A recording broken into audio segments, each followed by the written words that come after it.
Assalamualaikum warahmatullahi wabarakatuh. Terima kasih sudah klik video Zona Bogor. Semoga kita semua dalam keadaan sehat. Amin ya. Dalam video kali ini aku mau berkunjung ke Kawah Ratu melalui pintu masuk yang ada di Taman Nasional Gunung Halimun Salak. Untuk menuju lokasi ini, Zoner bisa ikuti panduan dari Google Map ya. Seperti biasa, begitu kita masuk ke kawasan Taman Nasional Gunung Halimun Salak, kita akan dikenakan biaya sebesar 15.000 per orang, dan untuk kendaraan mobil 15.000 dan motor 5.000 rupiah. Dan ini dia pintu masuk Kawah Ratu. Sebenarnya parkirannya nggak cuma di depan sini aja, ada juga di dekat loket masuk. Lumayan jauh sih ya loket masuknya, jalannya bebatuan dan menanjak. Aku parkirnya di depan warung yang tadi, karena emang nggak tahu sih kalau di atas ternyata ada parkiran juga.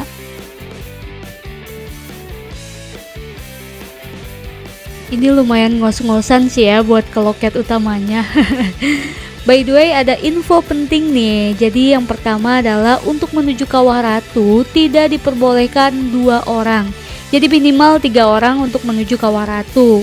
Yang kedua, tidak diizinkan untuk menuju Kawah Ratu jika belum pernah ke Kawah Ratu sebelumnya. Yang ketiga, jika belum pernah ke Kawah Ratu sebelumnya, Zoner wajib sewa guide untuk menuju Kawah Ratu. Jadi kalau dalam satu rombongan ada salah satu yang pernah ke Kawah Ratu, baru diizinkan untuk menuju Kawah Ratu. Begitu ya peraturannya. Jadi untuk berwisata ke Kawah Ratu itu nggak bisa sembarangan ya. Karena trekkingnya lumayan jauh, sekitar 4 km, dan waktu tempuhnya bisa berbeda-beda setiap masing-masing orang. Jadi kalau belum pernah ke Kawah Ratu sebelumnya, please jujur emang belum pernah, dikhawatirkan nanti di jalur trekking akan kesasar. Karena Kawah Ratu itu treknya udah bener-bener hutan banget. Jadi aku kesini sekitar pukul 11 dan ternyata aku tidak diizinkan untuk menuju Kawah Ratu karena memang datang ke sini hanya berdua. Dan ada juga pengunjung lain yang tidak diizinkan, ada 2 rombongan. Rombongan yang pertama juga 2 orang dan rombongan yang kedua ada 5 orang. Dan dari 2 rombongan tersebut belum pernah ada yang ke Kawah Ratu, jadi tidak diizinkan untuk menuju Kawah Ratu. Akhirnya kita para pengunjung berunding untuk patungan sewa jasa guide. Akhirnya berangkat deh bersama guide kita yang bernama Kang Ajir. Guide tersebut bertanggung jawab untuk menunjukkan jalan yang benar dan meminimalisir tersesat di hutan. Karena petunjuk arah menuju Kawah Ratu cuman ada daun yang dipilok gitu, jadi agak membingungkan ya. Trek menuju Kawah Ratu 90% menanjak dan berlumpur. Belum setengah jalan sepatu aku udah jebol. Sedih banget. Sebenarnya di sini udah ragu sih mau lanjut apa enggak. Cuma penasaran sih ya.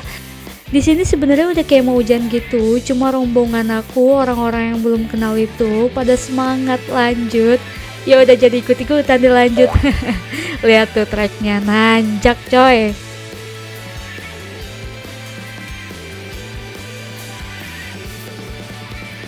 Selain menanjak, treknya juga banyak banget nih yang melewati aliran sungai kayak gini.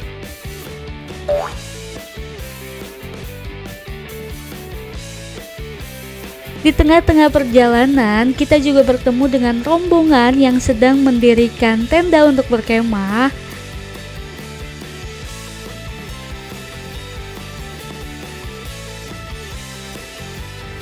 By the way, trek ke Kawah Ratu ini sama kayak trek untuk menuju puncak Salak 1 dengan ketinggian 2211 mdpl, sedangkan Kawah Ratu itu sendiri tingginya mencapai 1437 mdpl. Jadi udah setengah perjalanan ya untuk menuju puncak Salak. Oh ya, by the way, rombongan aku adalah rombongan yang terakhir untuk menuju Kawah Ratu. Karena peraturannya wisatawan terakhir untuk menuju Kawah Ratu yaitu sekitar pukul 11 siang. Dan aku berangkat menuju Kawah Ratu itu start dari jam setengah 12-an. Ini tangan aku udah tremor ya, jadi mohon maaf ya kurang stabil. Please buat tim rebahan kayak aku, mending gak usah kesini. Asli ngos-ngosan banget. Aku jalan paling lelet, paling belakang, karena memang kagok sih ya, sol sepatu udah lepas. Dan gak mau nyopotinnya, nunggu copot sendiri. Dan paling banyak istirahat. Gini nih, fisik yang gak pernah olahraga langsung dibawa trekking, kaget asli. Oh ya, by the way, 2 orang dari rombongan aku udah pulang, jadi dia balik lagi di pertengahan jalan, belum nyampe setengah jalan juga sih. Jadi baru jalan, terus dia kayak alergi dingin dan alergi kena hujan gitu.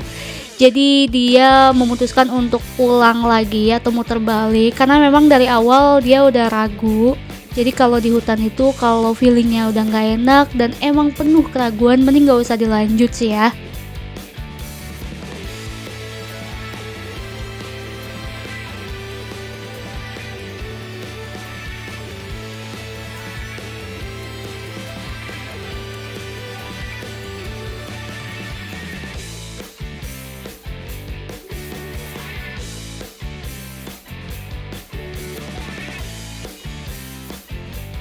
By the way, jadi ini ciri-ciri kita udah mau nyampe, aliran sungainya semakin kecil dan berpasir putih kayak gitu.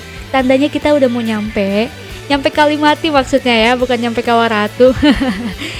Nah, ini dia, aku baru sampai di Kalimati dan di sini udah mendung banget.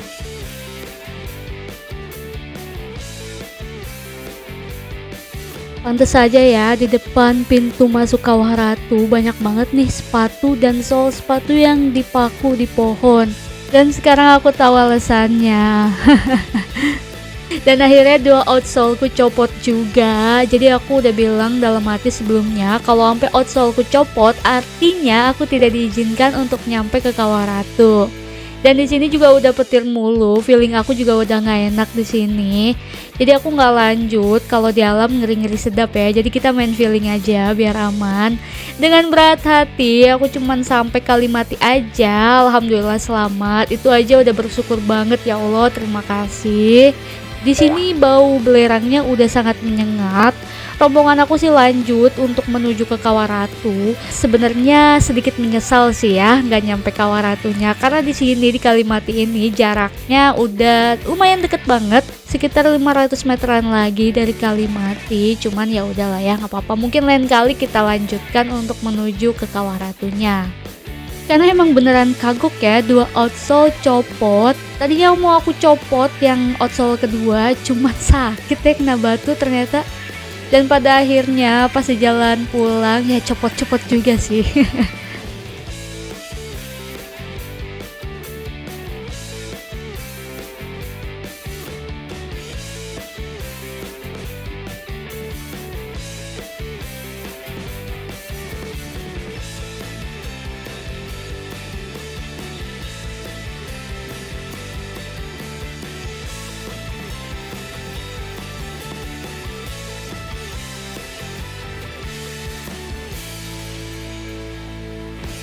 Dan hujan pun tiba, deres banget asli nih mah. Neduh juga tetap basah. Emang gak ada tempat neduh juga sih ya, di bawah pohon basah-basah juga. Dan jalanannya banjir. Ini tuh agak-agak ngeri sih, karena kalau diinjek lumpurnya tuh kayak mendelem ke dalam gitu loh, kayak ngelowo gitu. Di perjalanan pulang ada pohon tumbang. Ini nih benefitnya kalau kita pakai jasa guide, dirapihin treknya. Karena kalau nggak ada si Akang, asli sih jalurnya jadi kayak nebak-nebak gitu. Bener nggak sih nih jalurnya? Bener nggak sih nih kesini? Karena kehalang pohon yang tumbang. Jadi buat orang awam ini bener-bener membingungkan sih. Selain itu, trek yang licin atau batunya ngalengin nih disingkirin sama si Akang. Mantap. Terima kasih banyak Kang Ajir.